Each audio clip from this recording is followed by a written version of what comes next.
Assalamu alaikum wa rahmatullahi wa barakatuh. Louange à Allah, Seigneur des mondes, le tout miséricordieux, le très miséricordieux. Nous témoignons qu'il n'y a de Dieu qu'Allah, et que Muhammad est son dernier messager. Que la paix et les bénédictions soient sur lui, sur sa famille purifiée, Ahlul Bayt, et sur ses compagnons vertueux. Chers frères et sœurs dans la foi, aujourd'hui nous commençons notre voyage dans l'un des sujets les plus profonds et les plus attendus de la croyance islamique, le rappel de l'imam al-Mahdi, Ajjalallahu farajahu sharaf, le sauveur promis, l'attendu, celui par qui Allah remplira ce monde de justice après qu'il ait été rempli d'oppression. Mais avant de parler directement de l'imam al-Mahdi, nous devons d'abord poser clairement la fondation, le Coran et la Sunna du prophète. Ce sont les deux sources éternelles de guidance pour la Oumma. Sans elles, aucune vérité ne peut être établie, et avec elles, aucune vérité ne peut être niée. Le Coran est la révélation finale d'Allah. Ce n'est pas seulement un livre de rituels ou de règles, c'est le plan de la vie humaine, une constitution divine révélée pour guider l'humanité à chaque époque jusqu'à la fin des temps. Allah dit, en vérité, ce Coran guide vers ce qui est le plus droit et annonce aux croyants qui accomplissent de bonnes œuvres qu'ils auront une grande récompense. 17:9. Ce verset établit que le Coran n'est pas limité au temps du prophète. Son message, sa guidance et ses promesses s'étendent jusqu'au jour du jugement. Lorsque nous examinons le Coran, nous découvrons qu'il parle des lois universelles de l'histoire. L'oppression peut s'élever, les tyrans peuvent dominer, mais à la fin, c'est toujours la vérité qui triomphe. Allah dit, « Et nous voulions favoriser ceux qui étaient opprimés sur la terre, et en faire des dirigeants et des héritiers. » 28:5. Ceci n'est pas seulement une déclaration historique concernant le passé, mais aussi une promesse divine concernant l'avenir. Le Coran pose les bases du concept d'un dirigeant désigné par Allah, qui libérera les opprimés et établira la justice sur toute la terre. Bien que le nom Mahdi n'y soit pas explicitement mentionné, l'esprit de sa mission est profondément enraciné dans le message du Coran. Le Coran est un livre de principes, de vérités éternelles et de sagesse divine. Mais comment appliquer ces vérités dans notre vie quotidienne? Comment interpréter les versets qui se réfèrent à des événements futurs ou à des réalités cachées?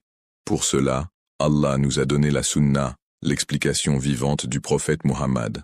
Le prophète a dit, « Je laisse derrière moi deux choses précieuses, le livre d'Allah et ma famille, Ahlul Bayt. Si vous vous y attachez tous deux, vous ne vous égarerez jamais après moi. » Ce hadith, rapporté dans les sources sunnites comme chiites, montre que le Coran et la famille du prophète sont inséparables. Le Coran donne les principes, et la Sunna, avec les enseignements de la maison du prophète, fournit l'explication détaillée. Lorsque nous consultons les recueils de hadith, qu'ils viennent des savants sunnites comme l'imam Bukhari, Muslim, Abu Daoud, Tirmidhi, ou des sources chiites comme Al-Kafi et Bihar al-Anwar, nous trouvons un fil conducteur constant. Le prophète a promis qu'un homme issu de sa descendance, des enfants de Dame Fatima, se lèvera à la fin des temps pour établir la justice et apporter la paix au monde. Le Coran parle de justice divine. La Sunna nous dit qui l'apportera. Le Coran parle des opprimés héritant de la terre. La Sunna nous dit que l'héritier sera le Mahdi. Le Coran déclare la victoire ultime de la vérité sur le faux. La Sunna identifie le dirigeant sous lequel cette vérité triomphera. La question se pose alors, pourquoi l'islam insiste-t-il sur l'imam al-Mahdi dans le Coran et le hadith? La réponse est simple mais profonde. Le Coran s'adresse à chaque génération. Il ne donne pas toujours de nom, mais il fournit des descriptions, des lois et des promesses qui restent valides jusqu'à la fin des temps. Ainsi, même si le nom Mahdi n'apparaît pas directement, le Coran pose le cadre de sa mission, l'ascension d'un dirigeant choisi par Allah, qui restaurera la justice. La Sunna complète le Coran en donnant des détails précis. Là où le Coran parle en général de dirigeants des opprimés, la Sunna précise « Le Mahdi sera de ma famille, Ahlul Bayt ». Là où le Coran parle de la victoire de la vérité, la Sunna spécifie « Il remplira la terre de justice comme elle avait été remplie d'oppression ». En mentionnant l'imam al-Mahdi à la fois dans le Coran et le hadith, Allah et son messager ont garanti que les musulmans ne perdraient jamais espoir, peu importe l'obscurité des temps. Le Coran nous donne la promesse divine, le hadith nous donne l'identité de l'attendu. La croyance au Mahdi n'est pas exclusive à une école particulière. Les traditions sunnites et chiites contiennent toutes deux de nombreuses narrations à son sujet. Le Coran et le Hadith font ensemble de la croyance en l'imam al-Mahdi une doctrine unificatrice, rappelant à tous les musulmans que justice, paix et guidance divine seront un jour établis sous sa direction. Par conséquent, avant d'entrer dans les détails de la vie de l'imam al-Mahdi, de son occultation, de ses signes d'apparition et de sa mission universelle, il est essentiel de comprendre cette fondation. Le Coran est la constitution éternelle, et la Sunna en est l'explication. Tous deux ensemble témoignent de la réalité de l'imam al-Mahdi. Le Coran nous donne le principe, la vérité triomphera, et les opprimés hériteront de la terre. La Sunna nous donne le nom et la promesse. Le Mahdi sera de ma famille, et il remplira la terre de justice comme elle avait été remplie d'oppression. Cette harmonie entre le Coran et la Sunna n'est pas une coïncidence, c'est une sagesse divine. Elle garantit qu'aucun musulman ne peut nier la réalité de l'imam al-Mahdi sans nier à la fois le livre d'Allah et les paroles du messager d'Allah. Ainsi, en avançant dans notre discussion plus profonde, portons cette base dans nos cœurs. Le Mahdi n'est pas seulement une croyance, il est la continuation vivante du Coran et de la Sunna, l'accomplissement de la promesse divine et l'espérance d'un monde de justice et de lumière. Le Coran n'est pas seulement un livre de loi et de culte, mais aussi un plan divin de l'histoire. Il révèle le destin des nations, la lutte entre la vérité et le faux, et le triomphe final de la justice divine. Allah, dans sa sagesse infinie, a choisi de ne pas mentionner chaque nom directement, mais de parler en principe, paraboles et promesses intemporelles. Par exemple, le Coran mentionne rarement le nom du prophète Muhammad, mais rappelle constamment sa mission. De même, le sauveur attendu de l'humanité, l'imam Mahdi, Aïs, n'est pas mentionné par son nom mais est décrit à travers des signes clairs, des promesses et des prophéties. C'est pourquoi les savants ont toujours insisté que le Coran et la Sunna ne peuvent être séparés. Le Coran pose les fondations et la Sunna, à travers les paroles du prophète et de sa descendance purifiée, en explique les détails. Dans le cas de l'imam Mahdi, le Coran nous donne des principes de leadership divin, des promesses de justice mondiale et des prophéties de la victoire de la vérité. La Sunna précise ensuite que ce sauveur n'est autre que le Mahdi, le 12e imam, le descendant du prophète Muhammad. On pourrait demander, si l'imam Mahdi est si important, pourquoi le Coran ne le mentionne-t-il pas directement par son nom? La réponse se trouve dans le style coranique. Le Coran s'exprime souvent en termes universels, afin que son message s'applique à tous les temps et à tous les lieux. Par exemple, il ne nomme pas explicitement Zulkarnain, mais décrit sa mission. Il ne donne pas de détails sur l'identité des gens de la caverne, Ashab al-Kahf, mais relate leur lutte. De la même manière, le Coran expose les principes de la mission du Mahdi sans le nommer, afin que les croyants de chaque époque puissent se reconnaître dans la prophétie de la justice triomphant de l'oppression. Les références indirectes dans le Coran sont comme des graines plantées dans un sol fertile. Elles ont besoin d'explications, d'eau et de lumière, qui viennent à travers les enseignements du prophète et de son Ahlul Bayt. Les imams ont répété que certains versets sur l'héritage de la terre, le triomphe des justes et l'établissement de la justice divine concernent le Qaïm, l'imam Mahdi. Sans leur guidance, ces significations restent cachées. Allah dit dans la sourate Al-Qasas, « Et nous voulions favoriser ceux qui étaient opprimés sur la terre, et en faire des dirigeants et des héritiers, et les établir solidement sur la terre, et montrer à Pharaon, à Aman et à leurs armées ce qu'ils redoutaient. » 28, 5, 6. Ce verset fut révélé à propos des Israélites sous Pharaon. Mais le Coran n'est pas un livre d'histoire, c'est une guidance éternelle. Ainsi, ce verset est à la fois un récit du passé et une promesse pour l'avenir. L'Ahlul Bayt a expliqué que son accomplissement ultime se fera avec l'imam Mahdi. L'imam al-Baqir, alayhi salam, a dit « Ce verset parle de nous, l'Ahlul Bayt. Allah fera surgir le Qaïm parmi nous, qui sera le Mahdi de cette communauté. Par lui, Allah donnera honneur aux opprimés et fera d'eux des dirigeants et des héritiers de la terre. » Remarquez comment le verset mentionne la direction, Aïma, et l'héritage, Wariten. Ce ne sont pas des victoires temporaires, mais globales et durables. Les Israélites furent délivrés de Pharaon, mais ils n'établirent pas la justice sur toute la terre. Cette tâche est réservée au Mahdi, qui placera le monde entier sous l'étendard de la justice divine. Ce verset souligne aussi la loi spirituelle de l'histoire. L'oppression ne dure pas éternellement. Les tyrans peuvent s'élever et bâtir des empires, mais la promesse ultime d'Allah est de favoriser les opprimés. Le Mahdi est l'incarnation vivante de cette promesse divine. Dans un autre verset, Allah déclare « C'est lui qui a envoyé son messager avec la guidée et la religion de vérité, afin de la faire triompher sur toute autre religion, même si les mécréants détestent cela. » Ce verset apparaît 3 fois dans le Coran, 9, 33, 48, 28, 61, 9. La répétition dans le Coran est toujours un signe d'importance. La question se pose, cette prophétie s'est-elle pleinement réalisée? L'islam s'est certes largement répandu, mais a-t-il complètement triomphé de toute religion et de tout système? Non, il existe encore des systèmes d'oppression, des idéologies fausses et des pouvoirs qui résistent à la vérité. Le prophète a dit dans un hadith rapporté dans les sources sunnites et chiites, « Même s'il ne restait qu'un seul jour dans ce monde, Allah prolongerait ce jour jusqu'à ce qu'il envoie un homme de ma famille, dont le nom est comme le mien, et dont le père porte le nom de mon père. Il remplira la terre de justice comme elle avait été remplie d'injustice. » Ce hadith est l'explication du verset. La victoire complète de l'islam se produira sous la direction de l'imam Mahdi. À ce moment-là, l'islam ne sera pas seulement présent, mais dominant, pur et sans altération. Le verset est donc à la fois le récit de la mission du prophète et la prophétie de la mission du Mahdi. Allah dit aussi, « C'est en vérité un Coran noble, dans un livre bien gardé, que seuls touchent les purifiés. » 56, 77, 78. Le Kitab Maknoun, livre bien gardé, se réfère non seulement à la table préservée, mais aussi aux significations cachées du Coran.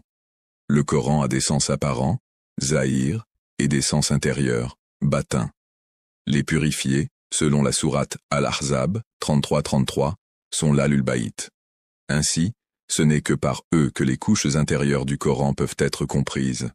L'imam Jafar al-Sadiq, alayhi salam, a dit « Le Coran contient des versets à notre sujet que nul ne peut comprendre sauf nous. » En d'autres termes, le Mahdi et sa mission sont encodés dans le Coran, mais seule la famille purifiée du prophète peut en dévoiler le sens. Voilà pourquoi le tafsir de l'Ahlul Bayt est essentiel. Allah dit dans la sourate Al-Anbiya, « Nous avons certes écrit dans les psaumes, après le rappel, que la terre serait héritée par mes serviteurs vertueux. » 21, 105.